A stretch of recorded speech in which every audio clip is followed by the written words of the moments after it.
Nous sommes ravis de vous retrouver sur RTI 1 ce mardi 27 août. Bienvenue. À la une, le Congo-Brazzaville abrite depuis hier lundi les travaux de la 74e session du comité de l'OMS. Ils sont traités les défis sanitaires que connaît le continent, avec notamment le renforcement des systèmes de santé africains, l'épidémie de la variole du singe. Le ministre de la Santé, Pierre Dimba, conduit la délégation ivoirienne. Renforcer la sécurité et l'autonomie énergétique, approvisionner en gaz naturel les pays de l'Afrique de l'Ouest, le Maroc ainsi que l'Europe.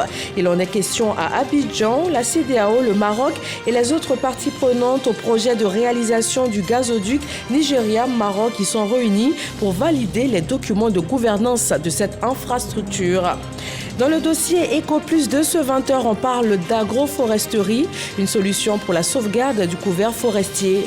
Le gouvernement ivoirien a mis en œuvre depuis 2021 un projet de reforestation dans la filière café-cacao pour faciliter à ces produits l'accès au marché international.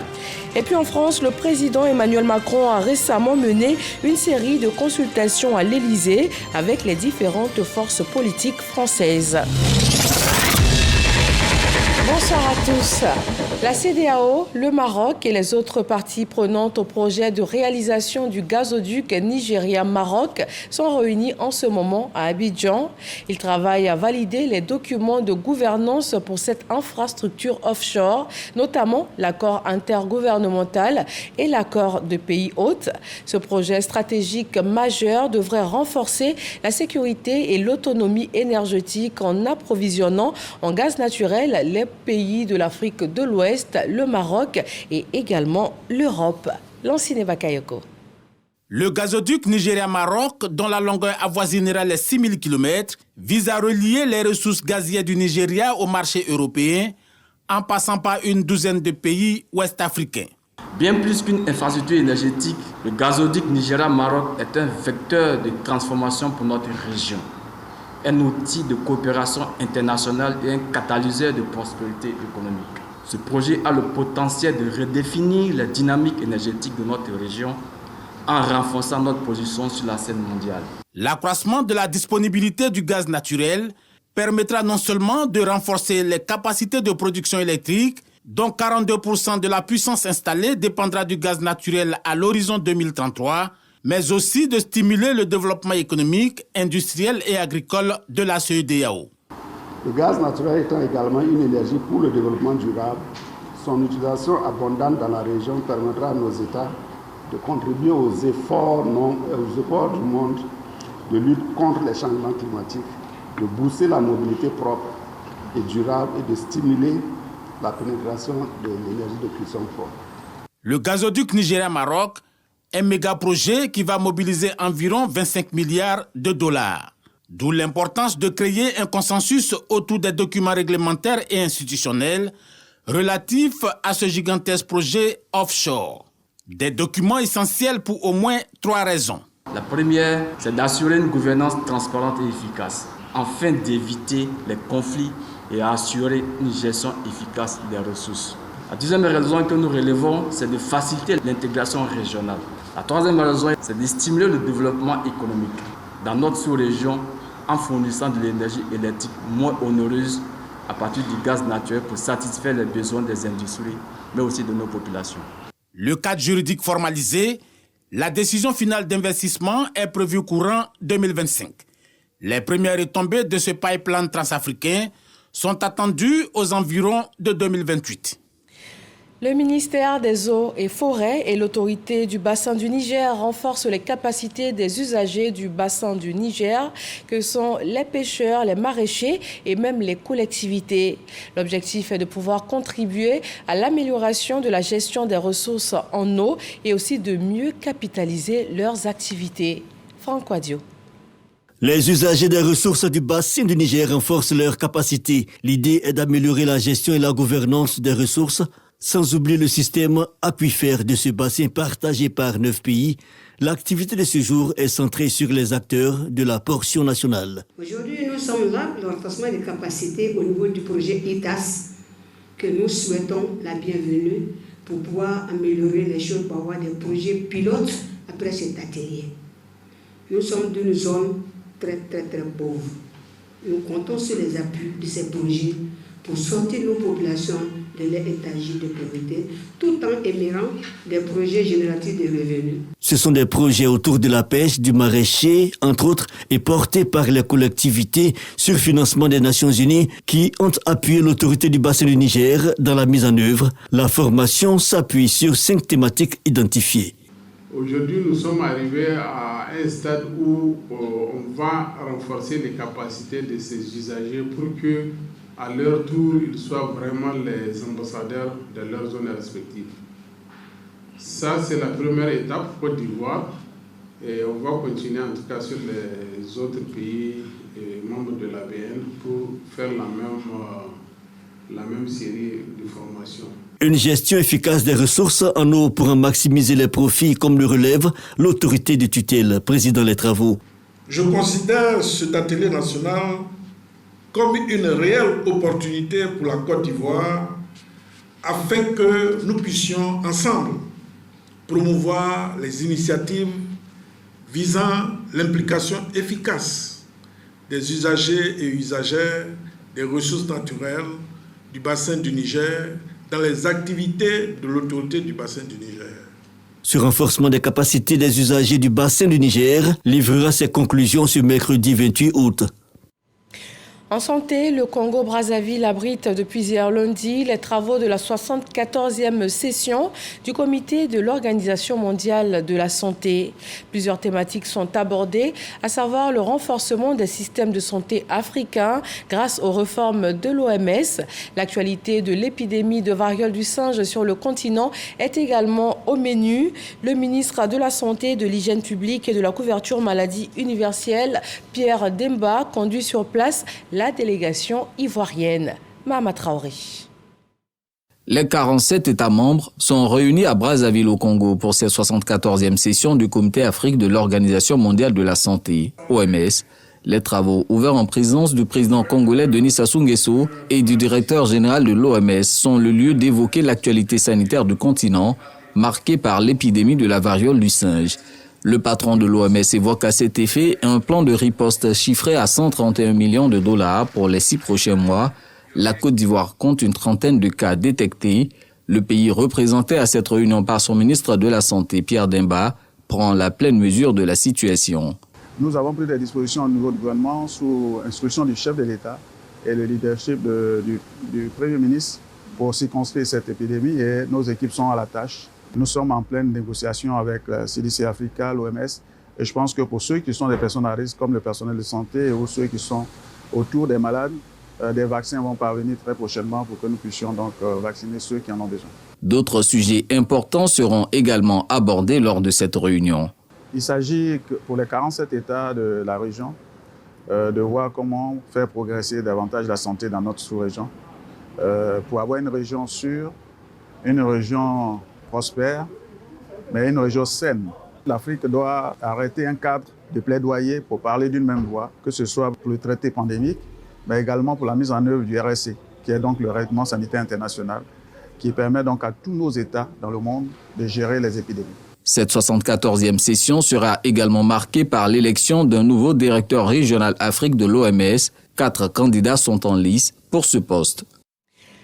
L'épidémie de la variole du singe abordée lors de cette rencontre internationale, c'est une trentaine de cas détectés en Côte d'Ivoire, plus de 20 000 sur tout le continent africain. Face à une pénurie sévère de vaccins, l'Organisation mondiale de la santé appelle les pays à partager les traitements disponibles. Après le déclenchement de l'état d'urgence sanitaire à portée mondiale, les États-Unis ont promis d'envoyer 50 000 doses de vaccins, le Japon 3,5 millions de doses, l'Allemagne et la France ont également réagi. Et on parle d'agroforesterie dans le dossier EcoPlus ce soir. Les agriculteurs sont incités à faire pousser les arbres au milieu des cacaoyers. Cette technique agricole se présente comme une solution pour la sauvegarde du couvert forestier nécessaire à la préservation de la biodiversité. À l'heure où l'Union européenne a voté l'interdiction d'importer des produits issus de la déforestation Dans le cacao, le gouvernement ivoirien a mis en œuvre depuis 2021 un projet de reforestation dans la filière café-cacao. Il est en pleine implémentation dans les zones de production cacaoyère. Incursion donc dans cet univers pour situer les enjeux de l'agroforesterie et aussi savoir comment les producteurs ont accueilli cette nouvelle donne dans leur activité. Jean-Luc Bangbo.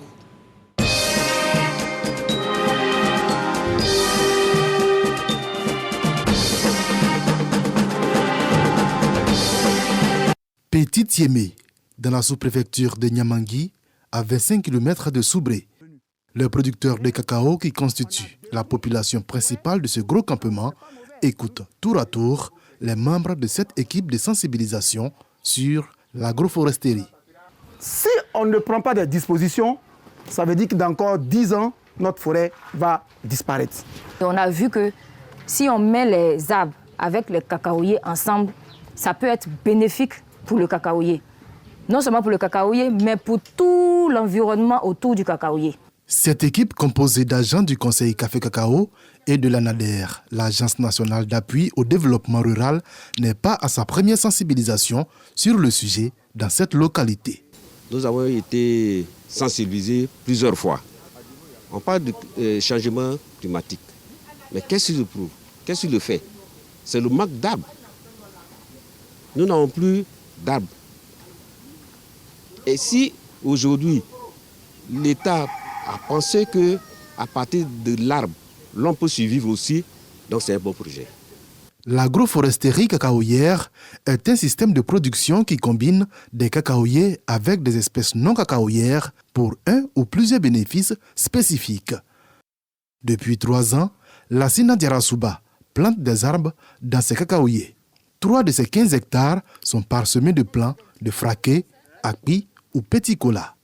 Avant, quand les parents vivaient, on était tout petits, il y avait plein de bois et les champs étaient bien. Mais au jour de nos jours, tous les plants sont détruits. Et si on ne plante pas, dans l'avenir, nos enfants, là, vraiment, ça ne serait pas possible.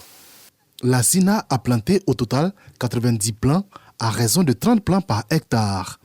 Il espère plus tard accroître sa production de cacao grâce à ces arbres. Une production qui pouvait atteindre 6 tonnes sur ces 15 hectares. Mais aujourd'hui, celle-ci a décliné jusqu'à 2 tonnes à cause, dit-il, du réchauffement et de la mauvaise qualité de ces cacaoyers.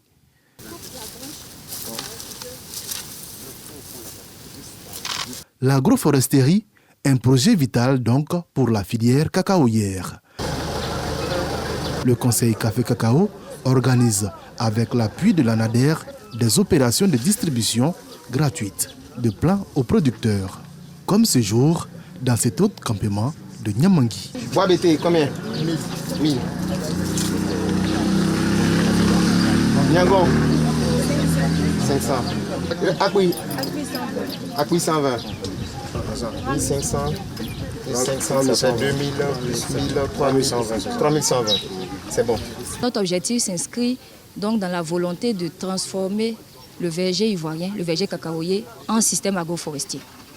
En 2021, nous avons commencé la distribution d'arbres et à ce jour, nous avons plus de 8 500 000 plants que nous avons distribués gracieusement aux producteurs. Cette année, la distribution est en cours et l'objectif, c'est 3 millions de plants que nous allons introduire dans nos parcelles de cacaoyer.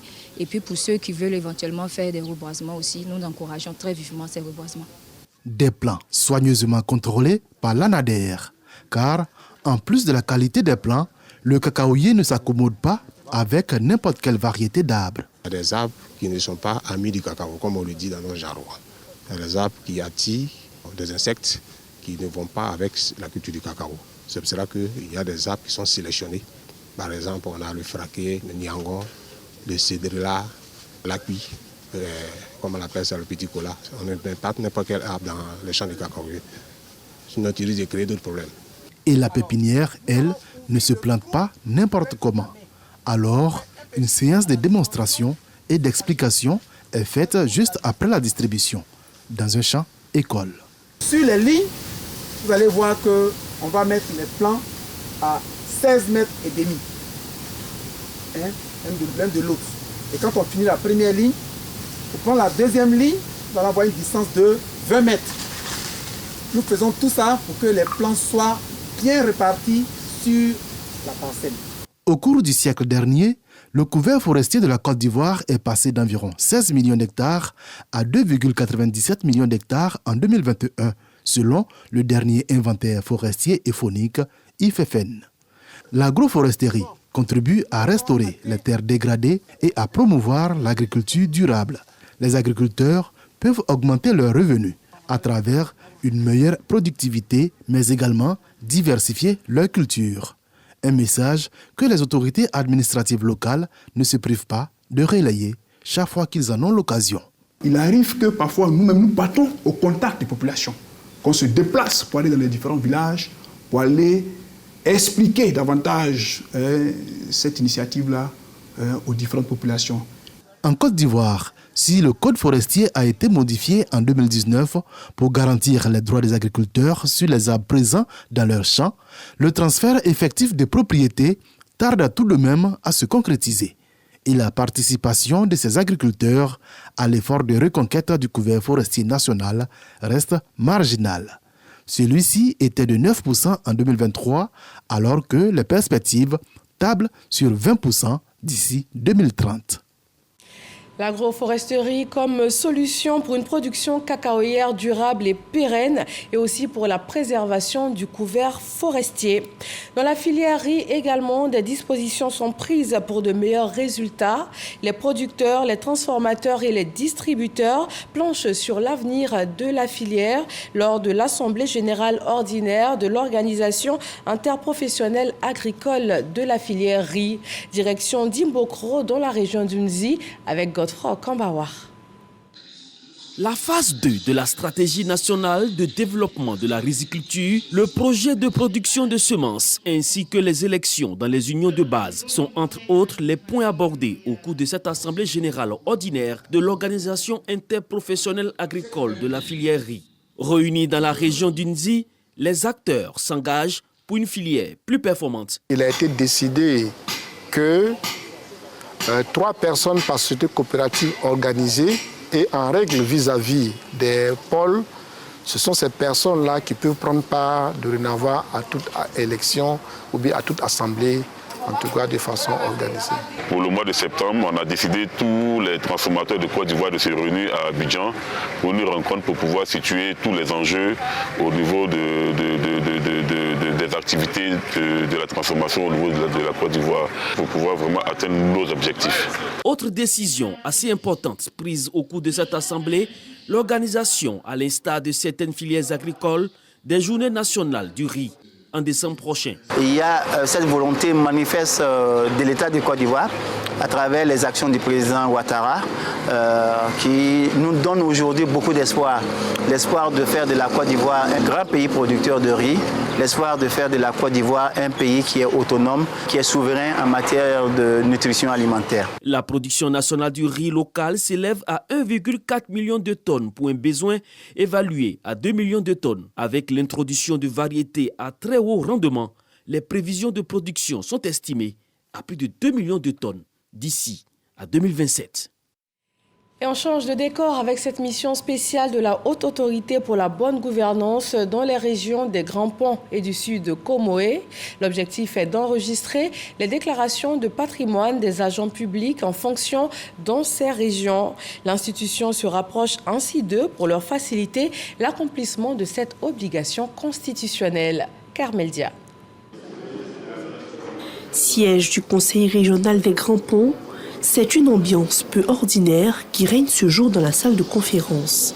J'ai été contactée par la Haute Autorité de la bonne gouvernance afin de déclarer mon patrimoine en tant que gestionnaire de crédit. Cette opération spéciale de déclaration de patrimoine concerne les principaux responsables des administrations locales, les élus locaux, les gestionnaires de crédits budgétaires ainsi que les autorités préfectorales en fonction dans la région. C'est déjà un pas de gagner, pour dissuader, pour rééduquer nos concitoyens pour la bonne gouvernance. À la salle des fêtes de la mairie d'Aboisseau, les fonctionnaires de la région du Sud Comoé sont soumis au même exercice, Le directeur du traitement des déclarations du patrimoine de la Haute Autorité pour la bonne gouvernance conduit les opérations. C'est la Constitution à son article 41 qui met à la charge d'un certain nombre d'agents publics l'obligation de déclarer leur patrimoine aussi bien en début de fonction qu'en fin de fonction. Et la loi prévoit des sanctions en matière de déclaration de patrimoine. Le refus de déclarer son patrimoine est une infraction qui est sanctionnée par une amende qui équivaut à 6 mois de rémunération perçue par l'agent public concerné. Cette opération, qui s'étendra à toutes les régions du pays, est une priorité pour le président de l'institution, Epiphane Zorobalo. Les agents n'ayant pu déclarer leur patrimoine au cours du passage des équipes de la Haute Autorité pour la bonne gouvernance devront se rendre au siège de l'institution pour se conformer à cette exigence constitutionnelle. Les régions du Guémon, du Cavali et du Tongpi préparent un hommage au chef de l'État les 12, 13 et 14 septembre prochains. Les programmes de développement du gouvernement et les projets sociaux sont mis en avant. La ministre Anne-Désirée Oloto invite les cadres à s'impliquer. Vao Richard et Moussa Konaté. Le vice-président Tiemoko Melet Kone sera dans le district des montagnes les 12, 13 et 14 septembre prochains. Une visite au cours de laquelle les populations des régions du Guémon, du Cavali et du Tongpi vont rendre hommage au chef de l'État Alassane Ouattara pour les actions de développement. C'est une belle opportunité que nous avons pour présenter le bilan en termes de développement social, en termes d'infrastructures de nos différentes régions et également pour parler des perspectives. C'est une activité républicaine, c'est une activité qui parle de paix, de développement et de bien-être de toutes les populations, quelle que soit leur appartenance politique, quelle que soit leur appartenance religieuse. Le président de la République travaille pour tous les Ivoiriens, quel que soit leur bord politique, et nous voulons ensemble, main dans la main, lui dire merci. Pour cet événement, la présidente du comité d'organisation Anne-Désirée Oloto sollicite l'implication de l'ensemble des cadres des différentes régions du district. Et je voudrais donc saluer cet engagement des filles et des fils du district des montagnes, engagement à tout mettre en œuvre pour que ce projet soit couronné de succès. Moi, je voudrais vraiment féliciter les cadres du district des montagnes et leur dire que c'est ensemble, main dans la main, que nous devons continuer de nous mobiliser pour le développement de nos différentes régions, mais également pour le bien-être de nos parents, pour le bien-être de nos populations. Rendez-vous est donc pris en septembre, le 12 à Man, le 13 à Diokoué et le 14 l'apothéose à Guiglo. La municipalité de Mans, dans la région du Tongpi, a réuni la jeunesse autour d'un tournoi de football entre les quartiers de la commune. Le but est de rapprocher les populations de Mans, cultiver un esprit de paix et de cohésion sociale. Chris Diomandé et Didier Nguessan nous conduisent sur place.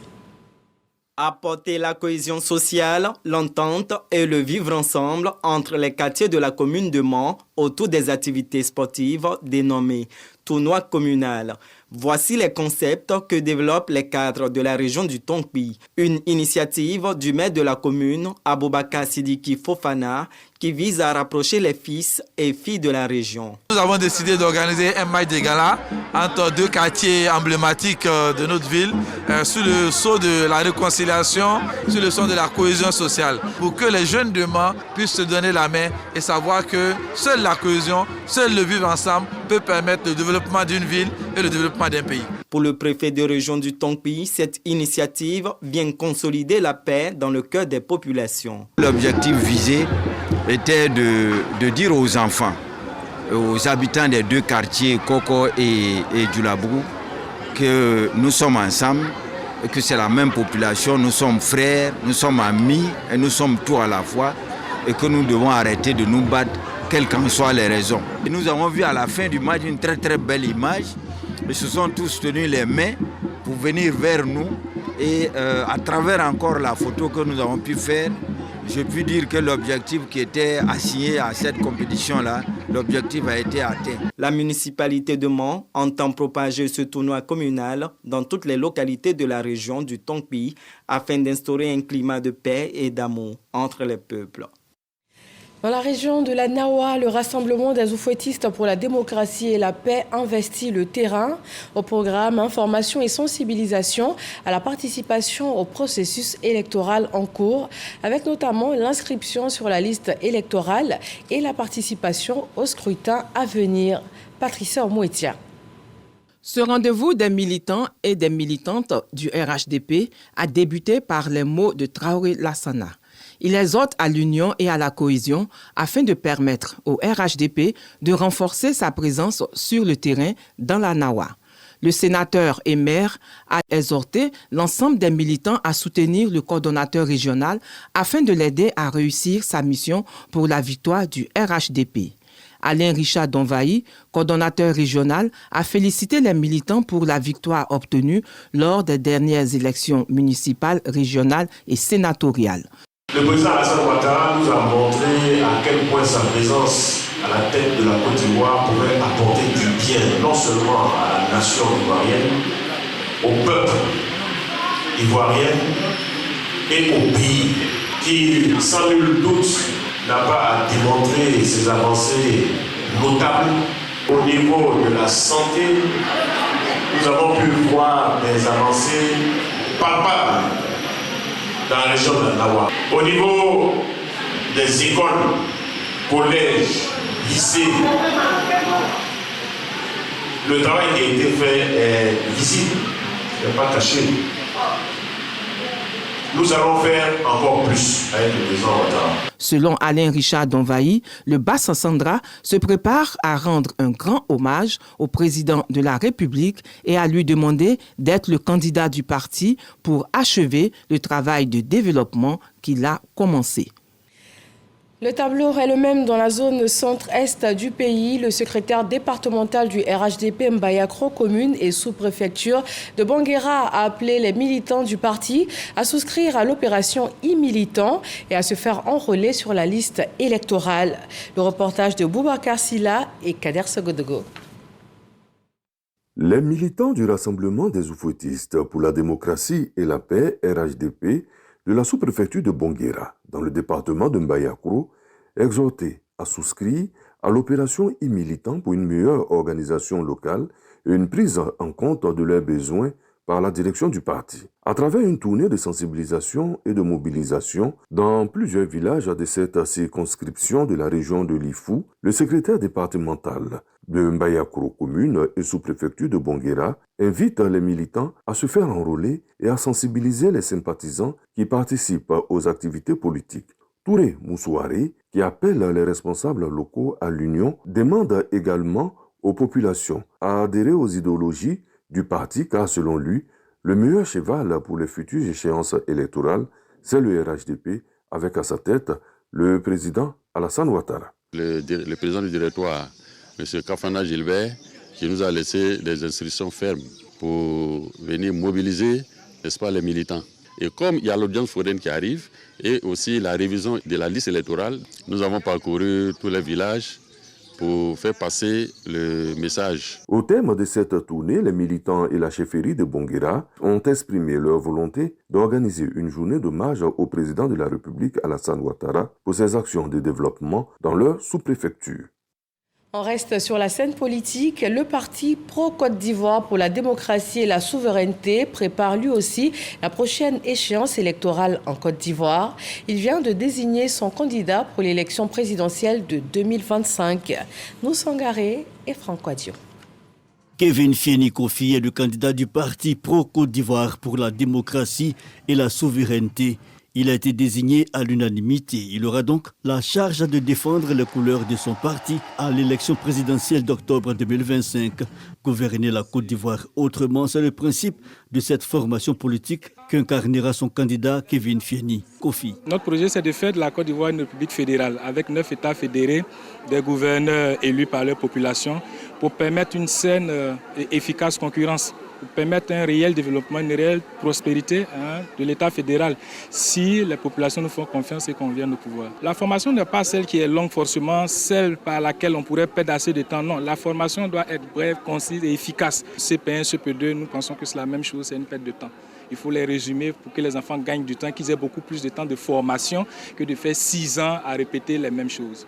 Pour y arriver, le candidat entame une tournée nationale à partir du 14 septembre prochain. Il entend rencontrer les populations les plus reculées du pays et leur partager sa vision. La ville de Tanda sera la première localité à accueillir cette tournée qui marque la sortie officielle du président du parti pro-Côte d'Ivoire pour la démocratie et la souveraineté.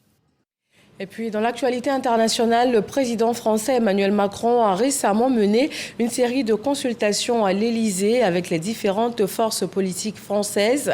Il a rencontré des représentants de plusieurs partis, y compris le Nouveau Front Populaire, les Républicains et d'autres groupements politiques.